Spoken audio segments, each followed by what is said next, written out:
Alors, bienvenue dans cette courte vidéo de démonstration de création d'un partage de fichiers très simple en lecture seule. Et puis, on va faire aussi l'installation du rôle dans 2012 R2. La mise en situation dans laquelle ça s'inscrit, tout ça, c'est de créer un endroit centralisé où placer des fichiers devant être consultés par les employés de notre entreprise. Ces fichiers devaient être gérés par vous qui est l'administrateur. C'est pour ça qu'on a déterminé qu'on va avoir un groupe global. Là, on a déterminé des groupes globaux en fonction de nos users. On a un groupe global d'employés qui est juste là. Ouais.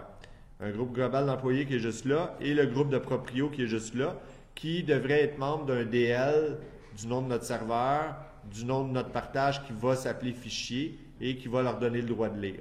On a aussi fait une planif d'un groupe admin, mais ça ne sera pas nécessaire parce qu'on va donner, par défaut, les administrateurs ont déjà le droit de jouer dans des partages, fait qu'on va profiter de cette fonction-là par défaut et on n'aura pas besoin de cette planification-là. Évidemment, en amont de tout ça, ben, on a nos employés qui ont déjà été créés dans Active Directory et donc on a Mario Elegant qui est membre du groupe de proprio. On a aussi Ginette Castagnette puis Enza Inflou qui, les deux, sont membres du groupe d'employés, ce qui devrait faire en sorte que ça va fonctionner. Première chose, donc, on ouvre la session du serveur et on accède évidemment à notre centre Active Directory et par défaut, le service de fichiers de stockage a déjà été mis en place. Donc, si, par exemple, il nous venait à l'idée d'aller dans la gestion puis d'ajouter les rôles à notre serveur de serveur de fichiers, bien, ça a déjà été fait. Par contre, ce n'est pas toutes les fonctions qui ont déjà été faites. Si on regarde ici, il y a 2 sur 12 fonctions. Alors, dans les services de fichiers, il y a plein d'éléments qu'on peut ajouter. Branch Cache, qui est comme une espèce de BitTorrent de Microsoft. Déduplication de données, dossier de travail, espace de nom DFS, toutes des choses qui ne seront pas nécessaires pour le travail qu'on a besoin de faire aujourd'hui, qui est juste de faire un partage simple en lecture seule. Alors, au niveau des fonctions, ben, ce qu'on a, c'est qu'on a une fonction ici de partage. Et dans partage, ben, on voit déjà tous les partages de nos serveurs. Alors, techniquement, on devrait avoir tous les serveurs de fichiers 2012 de notre domaine ici. Alors, j'ai le nom de mon serveur qui est là, puis j'ai les partages. L'avantage de cet outil-là, c'est de voir tous les partages de tous mes serveurs d'un seul coup d'œil. C'est un avantage quand même non négligeable. Pour faire un partage, ben, j'ai tout simplement à faire nouveau partage ici, vis-à-vis mon serveur sur lequel je veux faire un partage. Et là, j'ai différentes fonctions. Un partage de type SMB ou un partage de type NFS. NFS, évidemment, c'est Network File System, qui est un partage de fichiers natif Unix qu'on ne fera pas aujourd'hui. On va faire, partage SMB rapide ou on va y aller avec avancé parce que, évidemment, on veut avoir plus de flexibilité. Alors, SMB, évidemment, c'est le partage conventionnel de machine Windows. Ah oui, OK, il faut que j'installe le gestionnaire de ressources du serveur de fichiers. Donc, on y va. Alors, j'annule l'assistant, bien sûr. Il manque une fonction. Donc, je vais ajouter dans les rôles. Tantôt, j'avais dit qu'il n'y en avait pas, là, mais c'est pas vrai. Il y en a. C'est pour ça qu'on appelle ça les $clip. Gestionnaire de ressources du serveur de fichiers qui va me permettre de faire des partages avancés. Alors, c'est tout simplement qu'une petite fonction là, qui prend quelques secondes à installer. Une fois que le gestionnaire de ressources du serveur de fichiers est fermé, là, à ce moment-là, je peux refaire mon travail avec un nouveau partage de type avancé. Je fais suivant. Et là, je vais avoir l'emplacement du partage sur le serveur. Vous devez savoir où mettre les informations sur le serveur. Alors, on voit différents volumes sur le serveur. Nous, ce qu'on va faire, c'est qu'on va sélectionner non pas le C, qui est le système, non pas le D qu'on va réserver au backup, en fait, à la sauvegarde, pour pratiquer les sauvegardes. Donc, à la limite, là, on aurait pu les renommer, là, mais ils ont déjà été nommés, les volumes ici. Et on va utiliser le E, le data, pour mettre nos partages. Donc, on va mettre nos partages sur le E. Par contre, ce que ça va faire, c'est que ça va créer automatiquement un dossier. On ne contrôlera pas. Hein? Fait que si je fais suivant, ben, je vais avoir un partage qui va s'appeler « Shares » et le nom du partage qui s'appelle « Fichier ». ben, dans le dossier Shares, mon partage, il va être ici. Alors, c'est automatique, c'est pas mauvais. Sinon, vous pourriez aussi contrôler le processus en tapant un chemin personnalisé, c'est-à-dire, allez vous-même dans Data, allez vous-même créer un nouveau dossier dans Data, ici, que je peux appeler Partage ou Shares, comme vous voulez. Puis dans Partage, je peux me faire un nouveau dossier qui s'appelle Fichier, que lui va être partagé directement. Donc, on peut soit faire un chemin personnalisé ou y aller en sélectionnant un volume, puis le système va lui-même te faire un chemin personnalisé. Donc, le nom du partage est toujours fichier. Il va être dans le dossier partage du E. Et la description du partage, c'est le partage en lecture seule pour les employés de PME. On a déjà le chemin d'accès distant au partage. Alors, c'est le chemin qui va être utilisé pour effectuer les tests. Donc, // le nom du serveur, / fichier, évidemment, le nom de mon partage, tout simplement. On fait suivant. On peut autoriser la mise en cache du partage. C'est une fonctionnalité qui va faire en sorte que on va pouvoir accéder plus rapidement au fichier au niveau du réseau si Branch Cache est installé. Okay? C'est seulement si Branch Cache est installé. Si vous ne voulez pas, vous l'enlevez tout simplement. Activer l'énumération basée sur l'accès est une fonction avancée à partir de 2008 R2 qui nous permet de cacher un dossier pour un utilisateur qui n'a pas le droit d'accès. Alors, par exemple, tu es un utilisateur, tu arrives dans un partage, tu as 8 dossiers devant toi, il y en a 2 que tu n'as pas accès, bien, tu ne les verras pas si on active l'énumération basée sur l'accès. En ce qui nous concerne, ça n'aura pas d'impact parce que tout le monde va avoir le droit de lire. On ne pourra pas vérifier cette fonctionnalité-là pour l'instant. Chiffrer l'accès aux données, à ce moment-là, on va avoir un chiffrage au niveau du transfert de données, ce qui va alourdir un petit peu le traitement, mais par contre qui augmente beaucoup la sécurité, surtout quand on travaille dans un environnement avec des données plus sensibles. On fait suivant. On va vérifier le contrôle d'accès. Alors, présentement, c'est quelle machine, qui a accès à quoi. Alors, vous voyez que les utilisateurs ont déjà des permissions. On va aller les personnaliser pour aller voir tout ça.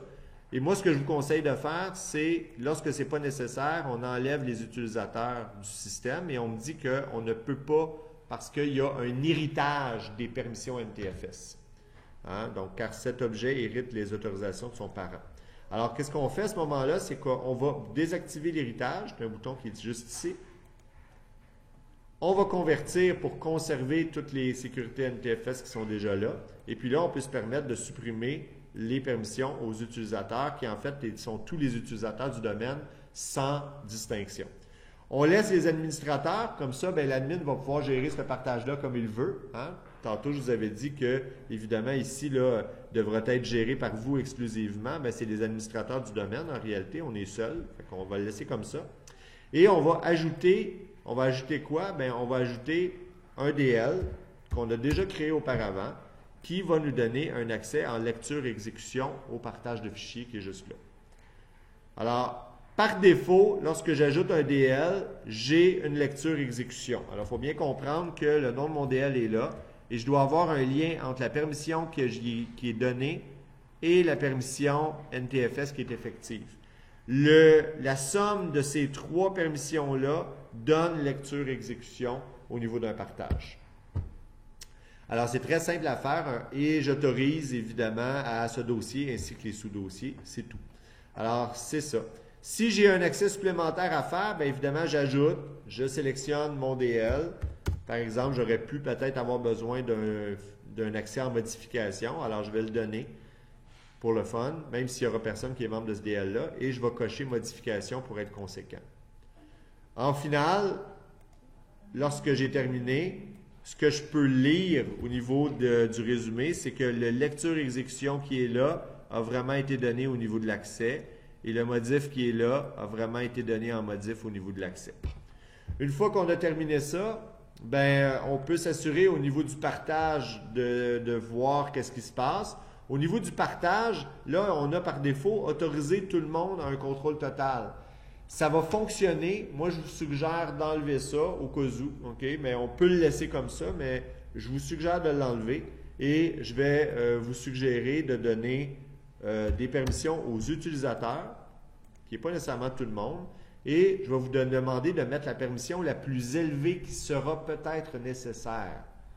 Donc là, on va avoir modifié dans un premier temps, et d'ajouter aux administrateurs, au groupe administrateur, la permission de contrôle total.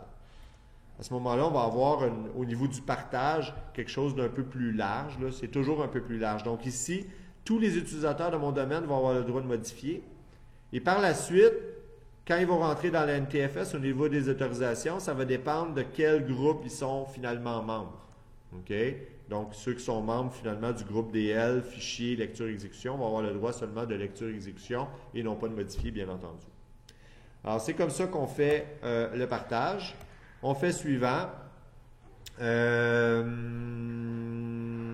ne changera pas les règles de classification pour l'instant. Quoi qu'on pourrait, ça va spécifier le rôle du dossier pour les stratégies de gestion de données et les règles de classification. On peut dire que ce sont des fichiers de groupe ici. Alors, ça va nous aider, ça va aider l'utilitaire de Windows 2012 R2 de classifier les types de partage. On peut aussi ajouter à partir de 2008 des quotas, c'est-à-dire d'empêcher une quantité de données d'être dépassée. Alors, c'est utile quand on ne veut pas que les utilisateurs enregistrent pas trop de gros fichiers ou ne dépassent pas un certain seuil. On ne le fera pas pour l'instant, ce n'est pas nécessaire. Et on confirme le tout. On a l'ensemble des fonctions et on fait le partage. Une fois que notre partage est fait, bien, il s'agit évidemment d'aller mettre quelque chose dedans, là, parce que sinon c'est un petit peu plate. Donc, ce qu'on fait, c'est qu'on accède au partage, // le nom de notre serveur, SRV01. On devrait voir notre partage de fichiers qui est là. En tant qu'admin, présentement, ben, je vais mettre du texte, là, OK? Donc, fichier quelconque, là. Donc, un fichier quelconque. Je fais juste un fichier. Et je vais aller vérifier l'accès avec un utilisateur du domaine. Donc, je vais changer d'utilisateur. Je vais prendre Mario Elegant, Elegant M. Et je vais ouvrir une session avec mon client à partir de Mario Elegant. Avec Mario Elegant. Une fois que j'ai ouvert ma session, ben Windows R, // le nom du serveur, SRV01. Je vais chercher les partages. J'accède à fichier. Et là, je n'ai pas accès à fichier, alors je vais aller vérifier mes accès correctement. Alors, le problème est probablement au niveau du AGDLP que je n'ai pas vérifié ici. Alors, je vais aller vérifier tout de suite mon AGDLP, savoir si Mario Elegant est membre des bons groupes. Alors, il est où mon Mario Elegant? Il est ici. Est-ce que Mario Elegant, il est membre... je ne l'ai pas mis membre du... oui, j'ai mis membre de groupe Proprio. Alors, on va aller voir mon groupe Proprio. Est-ce qu'il est membre des DL? Non. Fait que je n'ai pas rajouté mon groupe Proprio, membre du groupe qui va lui donner les lectures et exécutions. Et mon groupe d'employés, tant qu'à y être, non plus. Fait que je vais lui donner le membre du DL qui va lui donner le groupe exécution. Et les membres sont bons. Alors, une fois que c'est fait, comme c'est des groupes, ça n'a rien changé. Fait que j'ai changé les groupements. Je dois absolument fermer la session et rouvrir la session pour vérifier mon accès. Alors, le test n'est pas une option là, dans les accès. On doit toutes les fois vérifier les accès. Windows R, je vérifie mon accès à fichier. J'ai accès en lecture. Si j'essaye de créer un nouveau dossier, je n'ai pas le droit. Si j'essaye de créer un nouveau fichier, je n'ai pas le droit. Si j'essaye d'écrire dans le fichier et d'enregistrer, on va me proposer d'enregistrer sous, ce qui veut dire que je n'ai pas le droit d'enregistrer quelque chose d'existant. Donc, ça répond à la demande. Alors voilà, on vient de faire un partage de fichiers de type lecture seule et on a procédé à l'installation, pas d'un rôle, mais d'une fonctionnalité de rôle, soit celui de gestionnaire de ressources de fichiers.